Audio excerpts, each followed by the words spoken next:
Shalom saudara, jumpa lagi bersama dengan saya Pendeta Cecep Suparman. Renungan pada kesempatan kali ini berjudul Karir. Karir. Ya, saya bacakan Yohanes 4 ayat 34. Yohanes 4 ayat 34. Kata Yesus kepada mereka, kepada murid-murid. Kata Yesus kepada mereka, makananku ialah melakukan kehendak Dia yang mengutus aku dan menyelesaikan pekerjaannya. Jadi Yesus mengatakan makanannya atau nafkahnya ialah melakukan kehendak Dia, kehendak Bapaknya yang di sorga, yang mengutusnya dan menyelesaikan pekerjaannya. Itu yang menjadi makanan atau menjadi nafkah atau menjadi karir yang Tuhan Yesus lakukan selama di bumi ini. Nah, saudara, apa itu karir? Ya. Karir, menurut Kamus Bahasa Indonesia, Kamus Besar Bahasa Indonesia, karir itu ada dua pengertian. Yang pertama, perkembangan dan kemajuan dalam kehidupan pekerjaan. Jadi karir itu artinya perkembangan, kemajuan dalam kehidupan, juga dalam pekerjaan. Ya, jadi bukan hanya pekerjaan, tetapi secara keseluruhan karir itu perkembangan kemajuan dalam kehidupan. Ya, kalau kita bekerja tentunya dalam pekerjaan. Yang kedua, karir ya artinya pekerjaan yang memberikan harapan untuk maju. Jadi yang kedua, pekerjaan yang memberikan harapan untuk maju. Nah, biasanya karir itu sesuatu yang bisa menghasilkan uang. Ya, karir itu bisa jabatan, ya, bisa pekerjaan sebagai marketing, sebagai manajer, sebagai officer, sebagai apapun, ya, atau profesi sebagai pengacara, sebagai dokter. Ya. Karir itu juga penghidupan, ya, penghidupan. Ya. Biasanya karir itu berhubungan dengan pekerjaan atau profesi yang menghasilkan keuangan yang cukup besar. Kalau tidak menghasilkan keuangan yang cukup besar, itu jarang disebut karir. Misal tukang beca, ini maaf ya. Sebagai contoh saja, tukang beca itu orang biasanya nggak menyebutnya sebagai karir. Atau tukang ojek. Ya, jarang. Karir itu apa? Tukang beca. Itu jarang. Kalau artis, masih. Karir itu sebagai apa? Artis.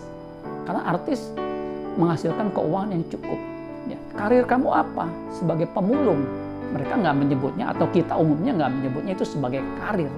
Karena tidak menghasilkan keuangan yang memadai. Ya. Jadi karir biasanya berhubungan dengan pekerjaan atau profesi yang menghasilkan keuangan yang cukup besar. Baru-baru ini saya menyaksikan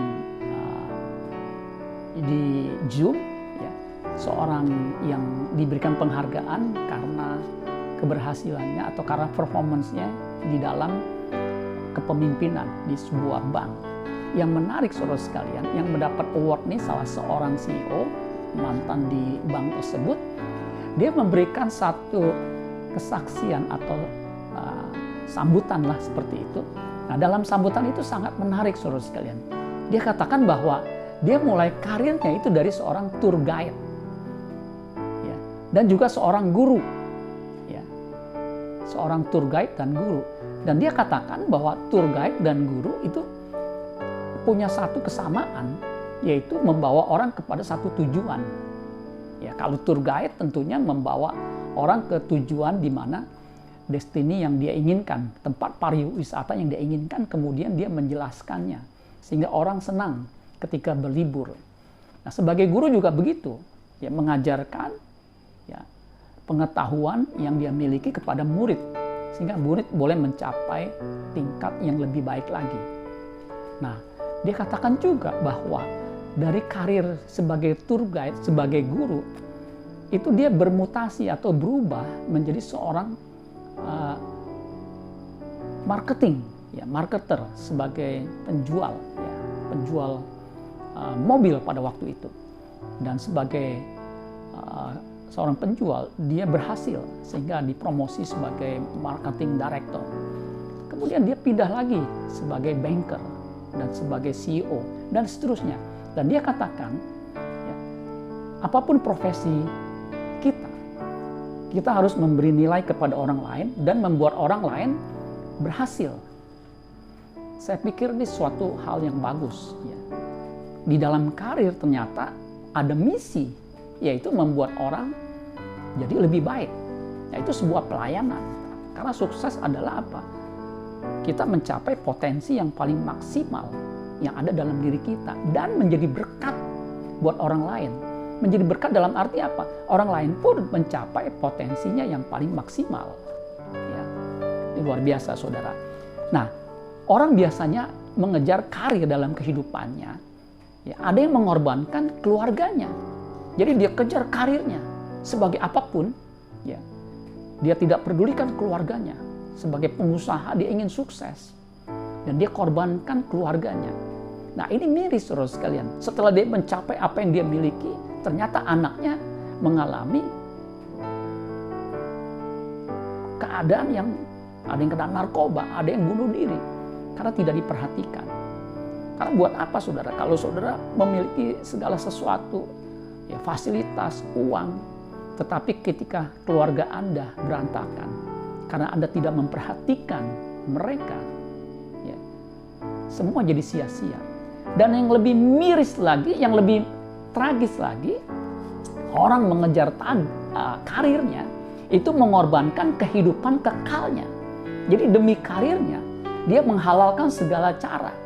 Sehingga apa? Dia lakukan apapun. Bahkan baru-baru ini kita dikejutkan.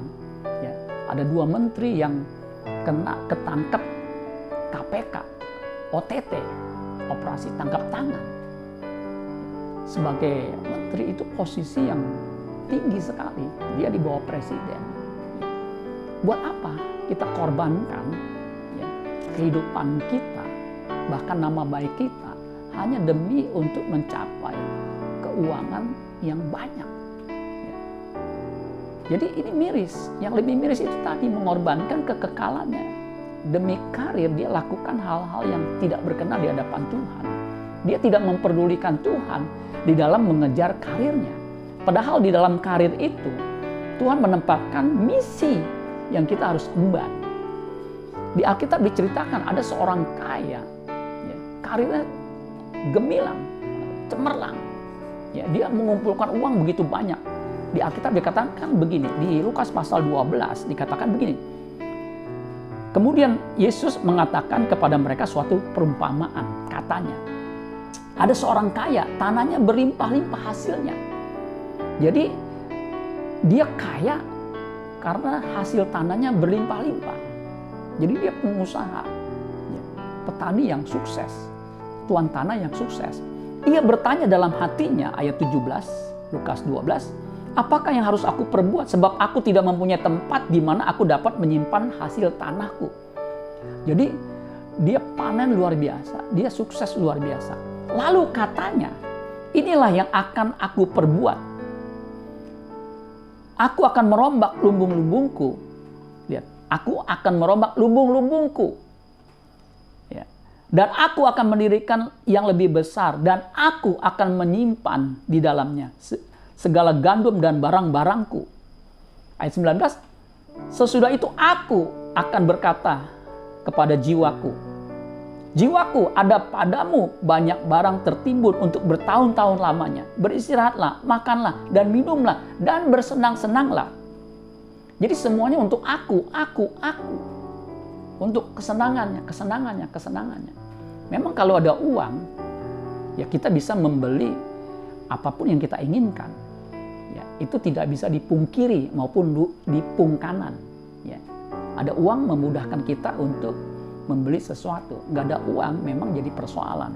Tetapi jangan sampai kita mengejar uang, kita mengorbankan kehidupan kekal kita. Apa yang terjadi ayat 20? Kepada orang yang kaya ini, yang tidak memperdulikan kekekalannya, hanya memperdulikan kehidupan yang saat ini saja, karirnya yang di bumi ini saja. Sehingga ia begitu kaya sampai dia melupakan Tuhan. Ayat 20, tetapi firman Allah kepadanya, kepada orang kaya yang bodoh itu, hai engkau orang bodoh.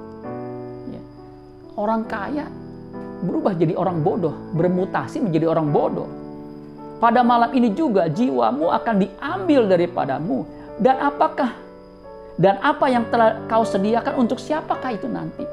Saudara, ketika kita menghadap maut, itu kekayaan yang kita kumpulkan dari kita mengupayakan karir kita, itu kita tinggalkan dalam sekejap. Kita nggak bisa bawa semuanya, saudara. Ya, ini kita harus pikirkan. Saudara yang mengejar karir tanpa memperdulikan Tuhan, suatu kali kelak akan menyesal. Tragis.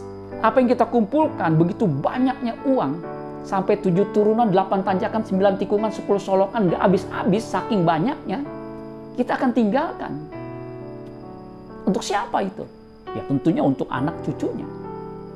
Ada seorang yang nangis ketika dia menghitung kekayaannya. Padahal orang ini kaya sekali. Dia bilang, aduh, ternyata kekayaan saya hanya bisa sampai 15 generasi.